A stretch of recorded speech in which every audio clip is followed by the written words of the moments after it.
Welcome back. We're still here at the NGX studio here in Lagos.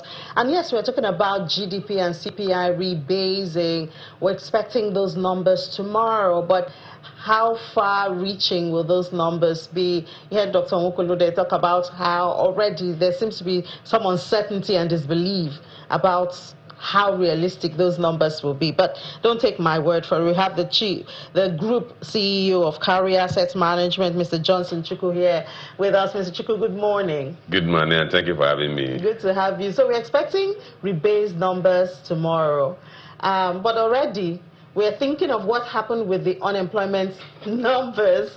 And a lot of people are saying it looks like data coming from the NBS will not be taken into consideration or seriously after this, because if you tell us that just like the US and I think the UK, our unemployment is 4%, then I don't know how you want us to work with that number. And now we're rebasing the GDP and the CPI, and you know, the notion is the same will be applied with those two data when they are rebased.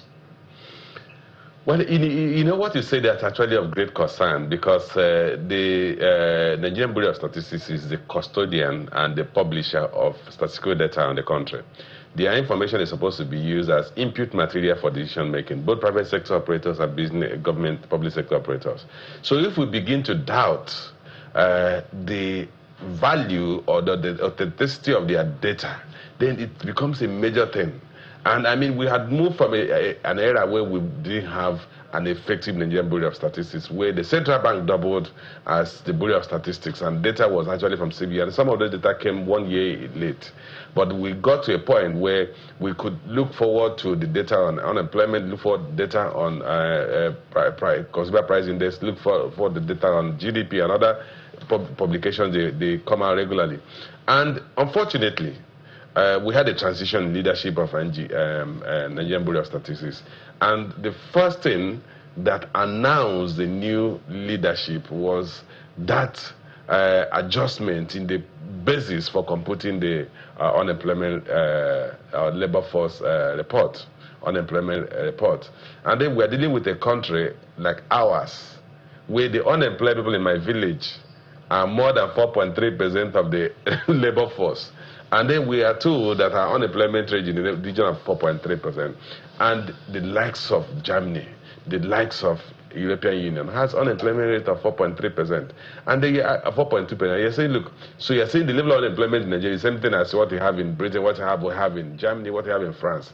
And it completely reduce or vitiated the value people put on unemployment figure. And that's why people are worried that when you now rebase, you're not going to come up and tell us that the GDP has become $1 trillion, and then we can't make any use of it. And then inflation is 5%. 5%. So I think the doubt that people have expressed based on the new methodology for computing the unemployment rate should put the NBS on inquiry and make them ensure that whatever basis you use, whatever modification you use, whatever adjustment you do, you take into cognizance the uniqueness of your environment. You take into cognizance the structure of our economic environment, so that your data can continue to be used as tool for decision making.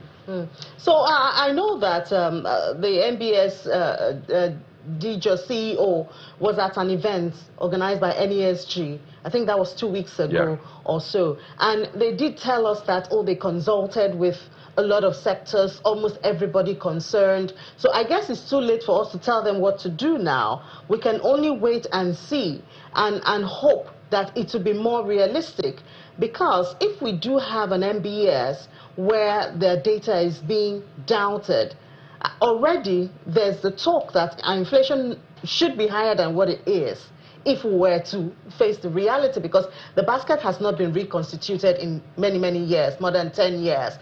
So if it was to be reconstituted to capture really the consumption pattern and trends of today, it should be higher. So I guess if we see a lower inflation number, unfortunately, we cannot, do anything to the NBS because they are the authority in that area. But I guess we might just be stuck in an economy where we do not know where to get reliable and quotable data. And that, of course, is not good for any economy. Yeah, particularly for decision making, for planning, for corporate organizations, for the public sector, mostly for public sector. Because if you have data, for instance, you say, look, unemployment is 4.3%. What does that tell you? It simply means we have full employment in the country. So what should I do as a governor or as a president or as a minister to create employment? Because if you are telling me we have full employment, then everybody should be happy. Then similarly, if you come up with an inflation figure that says the inflation rate had dropped to 12% or so, the implication is that government people, public sector operators are not able to take appropriate decisions to remedy the situation that businesses are facing. Because when we talk about the issue of unemployment, when we used to have an unemployment rate of that 3%, it became a topical issue. It became something that the government had to do something quickly. The government was now thinking, how do we create employment? How do we stimulate the private sector that can create employment? What other intervention methods can we put in place? But if you have a figure that gives you a feel-good, kind of a feel-good, makes you feel good and say, look, well, I'm doing well, it becomes delusional. And not only become delusional, it constrains ability of government to take appropriate decisions. But I want to believe that we shouldn't continue to sound negative. We should expect. Let's be optimistic. That the data we're going to give after we're told that, I mean, the new methods are globally accepted, and then we saw a list of, you know, developed countries and even those who are developing that are already, you know, who have already adopted this method. So I guess we should not complain. The truth is that there is no economic parameter that is universally adopted, because the structure of consumption in the country is not the structure of construction, even in neighboring countries as close as Ghana. The distribution, the structure of our economy is not the same thing with the structure of British economy. Take, for instance, agriculture accounts for 28% of our GDP. What percentage of agriculture does agriculture account for in Britain? Agriculture here is basically subsistence farming. Agriculture in Britain is mechanized farming. So you call it agriculture, but they're not doing the same thing. Here people carry the hoe and the machete. Over there you have tractors that will cultivate 100,000 hectares in a few days. Here you need 100,000 people to cultivate 1 hectare. So you must develop your own mechanisms, your methodology to recognize your uniqueness. If I am 4 feet 5 inches height, I'm not going to start going to play basketball. I must recognize my height. And then I have to work on those things that are appropriate with my height. So we cannot say there's nothing called one size fits all when it comes to economic issues, because the variables change. Even if you look at the structure of Lagos economy, different from the structure of Ogun State economy, it's different from the structure of Oyo State economy. So you may not be able to adopt what Lagos State had adopted and then just take it and fit into Oyo State. It won't work. It will not work. Because look at, Lagos has the highest concentration of highly skilled labor force. Lagos has a concentration of almost all the multinationals as their head office. All the banks have Lagos as their head office. So if you look at, for instance, PAYE, you look at how much Lagos generates as PAYE, and you think you can mine and tax people in Oyo State and generate the equivalent amount, even though Oyo State may have a higher population, it will never work because the structures are different. So we must, as a matter of policy, ensure that we modify whatever methodology we want to adopt to fit into our unique economic environment, to fit into our unique social environment. So while we stay optimistic for the CPI and the GDP, you know, we're expecting tomorrow is the 31st, we have our unemployment, and we've complained about it as the media. We've talked about it, that how can, I mean, what's the picture when, as you have noted, more than 4% is our unemployment? That means, I mean, governments can go to sleep. What can be done? Is it too late to change back the methodology, customize the methodology, you know, to actually reflect our realities?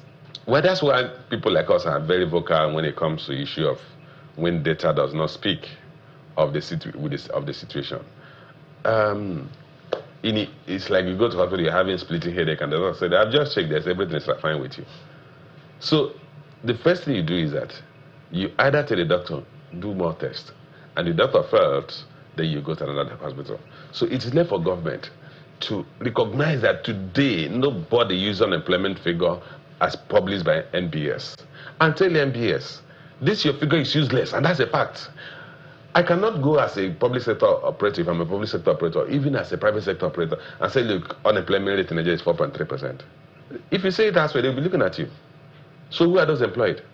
Why do you have everybody looking for a job? So the government is not able to use it to plan how to create employment, to plan how economic development, to plan how to improve the living standard of citizens.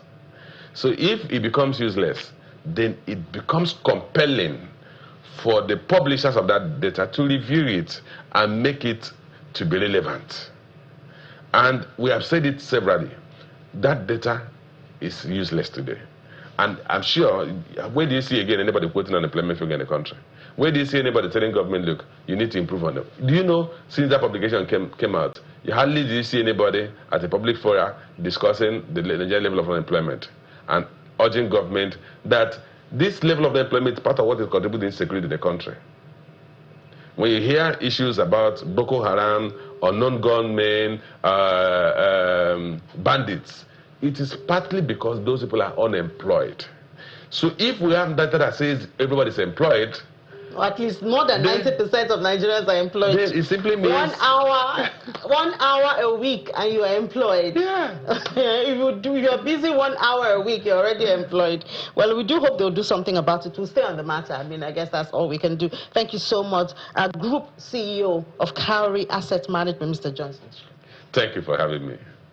All right, then we're counting down to rebase numbers of the GDP and the CPI, but we're afraid, based on the unemployment scenario that we had when Nigeria is just about 4 points level of unemployment, and you and I know the reality if you know anything about Nigeria. We hope to see those numbers soon. I'll be handing you back to the Sunrise Daily studio, but Business Incorporated is up at 1:55 minutes of business is what you have, including the market. Enjoy the rest of your day.